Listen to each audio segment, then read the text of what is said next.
Hello students, आपका मेरे channel विकास education point पर स्वागत है। विद्यार्थियों, आज मैं आपको शिक्षा निदेशालय राष्ट्रीय राजधानी क्षेत्र दिल्ली द्वारा दी जाने वाली क्लास 10th के सामाजिक विज्ञान विषय से वर्कशीट या कार्यपत्रक 86 का अध्ययन करेंगे। विद्यार्थियों, यह कार्यपत्रक 20 फरवरी 2021 की है।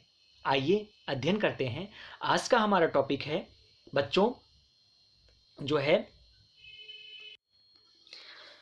राष्ट्रीय अर्थव्यवस्था की जीवन रेखाएं। टॉपिक से आज का जो हमारा प्रश्न पूछा गया है ये राष्ट्रीय अर्थव्यवस्था की जीवन रेखाएं चैप्टर से है। तो बच्चों, इसमें प्रश्न दिए गए हैं, कुछ लघु उत्तरीय प्रश्न हैं और दीर्घ उत्तरीय प्रश्न हैं। टोटल 5 प्रश्न हैं जो कि लघु उत्तरीय प्रश्न हैं। उसके बाद दीर्घ उत्तरीय प्रश्न दिए गए हैं। तो और ये टोटल 5 प्रश्न हैं जो कि दीर्घ उत्तरीय प्रश्न हैं। आइए एक एक करके इन प्रश्नों को पढ़ते हैं, समझते हैं और इन प्रश्नों के उत्तर लिखते हैं। तो पहला प्रश्न है बच्चों, भारत की पहली रेलगाड़ी कब और कहां चलाई गई? तो इसका आंसर होगा भारत की पहली रेलगाड़ी 16 अप्रैल 1853 ईस्वी में मुंबई से ठाणे के बीच 34 किलोमीटर की दूरी पर चलाई गई थी। नेक्स्ट क्वेश्चन है, अंतर्राष्ट्रीय व्यापार के घटक कौन से हैं? तो इसका आंसर हो जाएगा बच्चों आयात और निर्यात अंतर्राष्ट्रीय व्यापार के 2 घटक हैं। नेक्स्ट क्वेश्चन है, कौन सा समुद्री पत्तन लौह अयस्क के निर्यात के संदर्भ में प्रमुख पत्तन है? तो मारमागाओ समुद्री पत्तन लौह अयस्क के निर्यात के संदर्भ में प्रमुख पत्तन है बच्चों। नेक्स्ट क्वेश्चन है, स्वतंत्रता प्राप्ति के पश्चात विकसित पहला पत्तन कौन सा है? तो इसका आंसर होगा स्वतंत्रता प्राप्ति के पश्चात विकसित पहला पत्तन कांडला पत्तन है। नेक्स्ट क्वेश्चन है क्वेश्चन नंबर 5, भारत की तट रेखा की लंबाई कितनी है? तो भारत की तट रेखा की लंबाई 7516.6 किलोमीटर है बच्चों।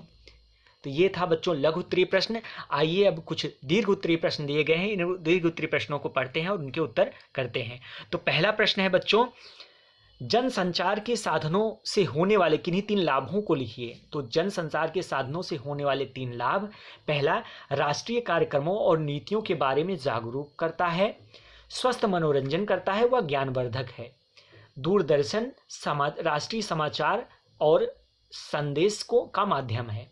तो इस प्रकार से क्वेश्चन नंबर 1 का आंसर करेंगे बच्चों। आइए दूसरा क्वेश्चन देखते हैं, पाइपलाइन परिवहन को परिभाषित करते हुए उसके लाभ बताइए। तो इसका आंसर लिखेंगे बच्चों पाइपलाइन परिवहन, पाइपलाइन द्वारा शहरों और उद्योगों में पानी पहुंचाने के साथ गैस खनिज तेल को एक स्थान से दूसरे स्थान तक पहुंचाया जाता है।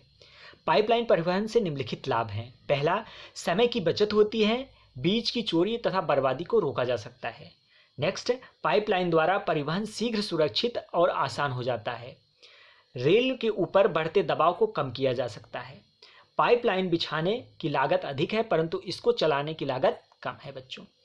ठीक है, तो इस प्रकार से क्वेश्चन नंबर 2 का आंसर कर लेंगे। नेक्स्ट क्वेश्चन है क्वेश्चन नंबर 3, स्वर्णिम चतुर्भुज महाराज मार्ग की 3 विशेषताएं बताइए। तो स्वर्णिम चतुर्भुज महाराज मार्ग की विशेषताएं तो ये हो जाएंगे, यह भारत की मेगा सिटीज दिल्ली, मुंबई, चेन्नई और कोलकाता को जोड़ता है।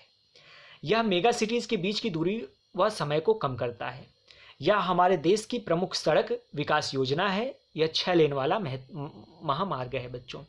ठीक है, तो इस प्रकार से इसका आंसर करेंगे। आइए नेक्स्ट क्वेश्चन देखते हैं।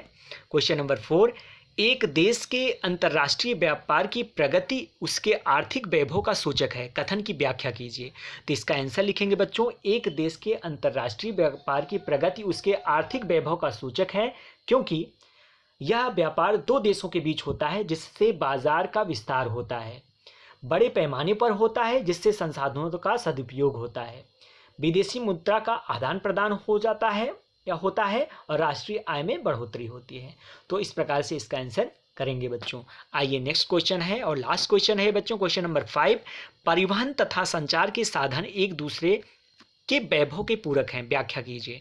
तो इसका आंसर करेंगे बच्चों, परिवहन तथा संचार के विभिन्न साधन एक दूसरे के पूरक हैं, देश विदेश के दूर स्थित इलाकों को एक दूसरे से मिलाते हैं, राष्ट्रीय और अंतर्राष्ट्रीय पर्यटन को बढ़ावा मिलता है, विदेशी मुद्रा की प्राप्ति होती है, जीवन आरामदायक व सुविधापूर्ण हो जाता है, सारा देश आपातकाल में एकजुट हो जाता है।